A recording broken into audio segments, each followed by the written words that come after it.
Hi, my name is Alan Fabius. I fell in love with horses when I was 16 and became a farrier when I was 19. I've been a farrier for over 30 years now, and over the course of those years, some of my clients have given me the nickname Alan Fabulous. They did that because I was there to help them out of some big jams. Now today I'd like to talk to you about equine foot care and Jeet. I have Bruce Lee in part to thank for my philosophy of equine foot care. Now I know some of you are scratching your heads about this, but I promise if you hang in there, you'll get it in the end.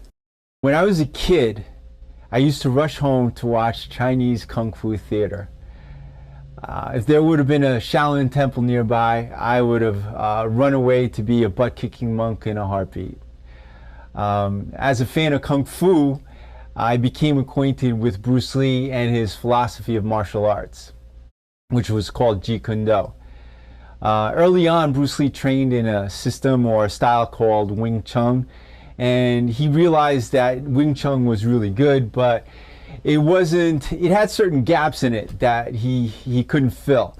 And he was on a mission to be the ultimate martial artist in the world. So he knew that Wing Chun was great, but it wasn't the end-all be-all that he was seeking. So that caused him to embark on a learning journey. He then started spending a lot of time with various martial artists and gleaning from their insights and their understanding of martial arts. He started adding to his repertoire the things that benefited him. And the compilation of his learnings became what we call Jeet today. Jeet is not a martial art per se, it's more of a philosophy of martial arts. And the reason that is that when you look at different Jeet practitioners, they all look different from each other. And the reason for that is that everybody has unique strengths and weaknesses and different body types. So what is good for one is not necessarily good for the other. Now, why am I talking about this, and what does this have to do with horses? I assure you it has a lot.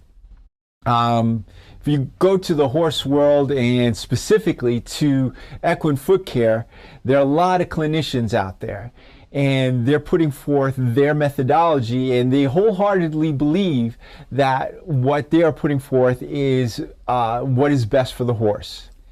The problem arises, though, when you have another practitioner who is totally contradicting what the other one said, and this really gets confusing because it begs the question, what method is best for my horse? What benefits my horse?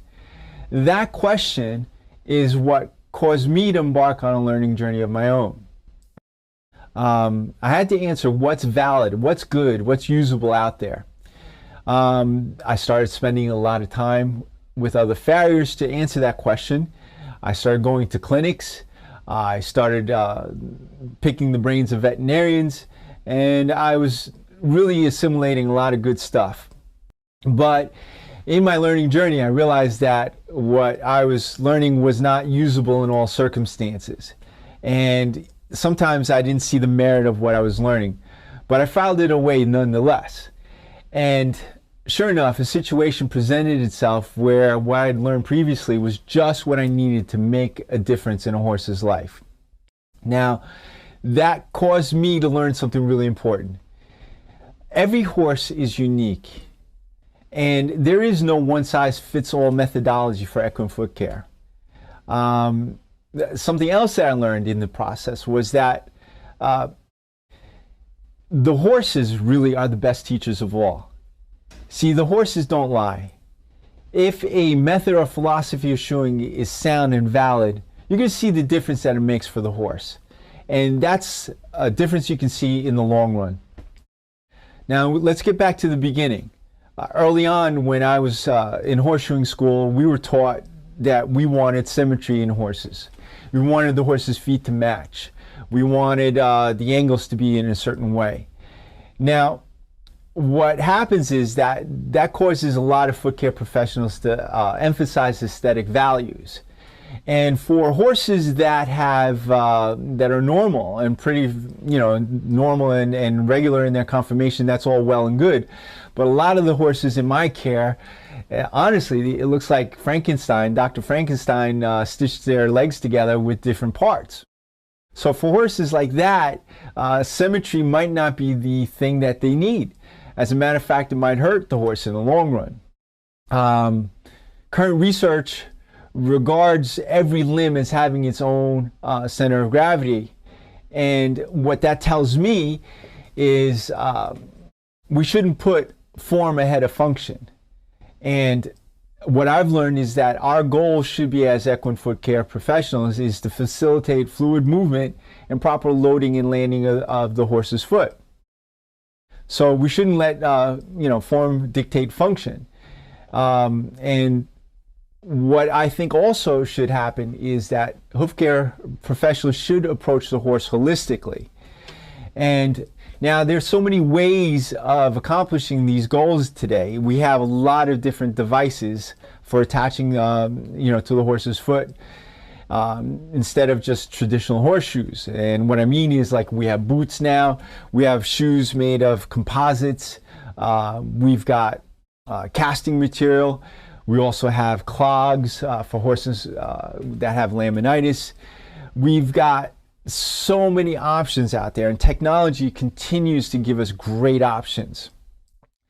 What that does for me is it compels me to continually upgrade my understanding of horses and how to help them. And that gets to the beginning of all this and the intent of this video. Technology continuing to drive us in our understanding and compelling us has taught me not to hold on to a fixed methodology, rather to embrace a philosophy of equine foot care. And I think Bruce Lee said it best when he said, absorb what is useful, discard what is useless, and add essentially what is your own. This philosophy, I think, is applicable to all kinds of things in life, but I think it's very applicable to equine foot care. Bye for now.